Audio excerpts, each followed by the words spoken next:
The biggest lie you've been told about running is just run more. Now here's the truth that nobody actually wants to admit to. Now the running culture is full of bad and outdated running advice. Well, who am I to talk about running advice? Well, I'm Mickey, just the guy that fell in love with running nearly a decade ago. I've raced everywhere from local 5Ks to international marathons, across 15 different countries and 2 continents.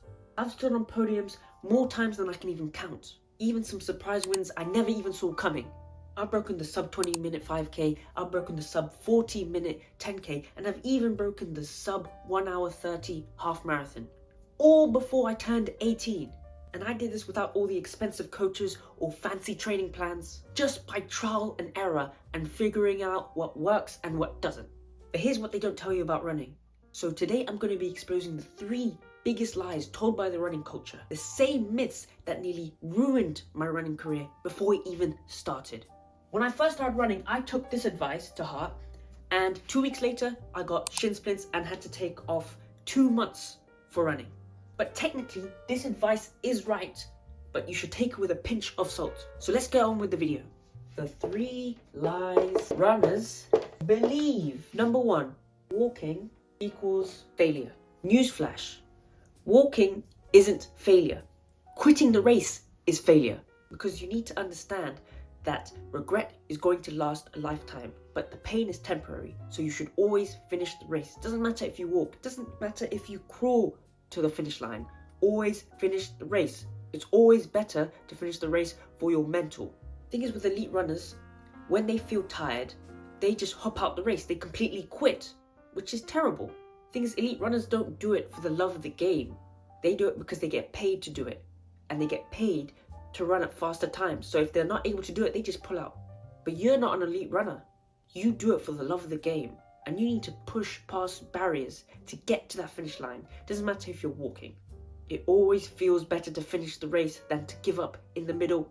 And also, beginners try to gas themselves to finish the race without stopping. Now, lie number 2. No pain, no gain.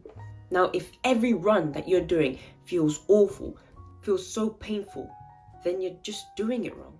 Running should feel smooth, not like a punishment.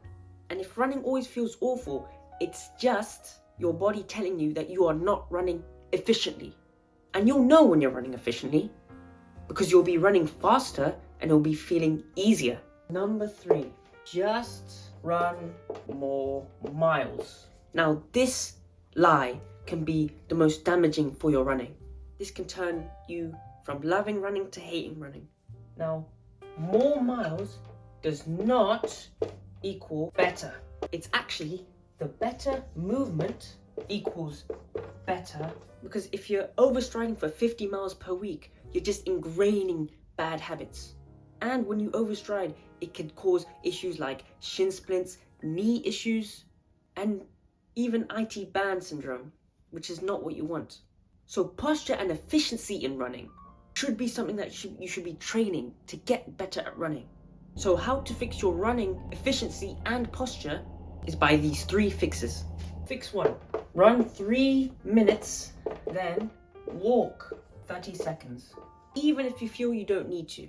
This makes you more focused on form and prevents fatigue spirals. Fix number 2, the floating drill. For 1 minute, focus on floating your foot strikes. So quiet steps would equal free speed. Then, for the next 1 minute, what I want you to do is quicker steps. So this drill is just efficiency and running form focused. And you can do this around 3 different times of the floating quick steps. This should improve your running efficiency tenfold, if you do it right. Now, fix number 3 is the 10% rule, but not what you think. If you have a training plan that you're doing right now, increase your mileage next week by only 10%. No less, no more. Because running progress and running improvement should not be like this.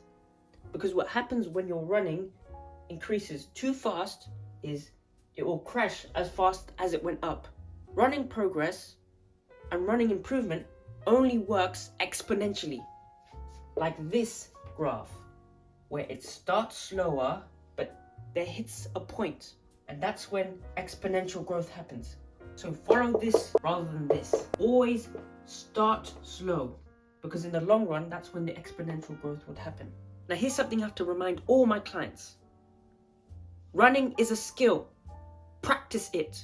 Now you know the secrets. The question is, will you keep following the crowd, or will you finally start running smarter? If you want to work one-on-one with me, book a free call down below in the description. Now, if you've enjoyed this video, please do hit the subscribe button. But if you want to know the 17 brutal lessons that I wish I knew sooner, click the video right here.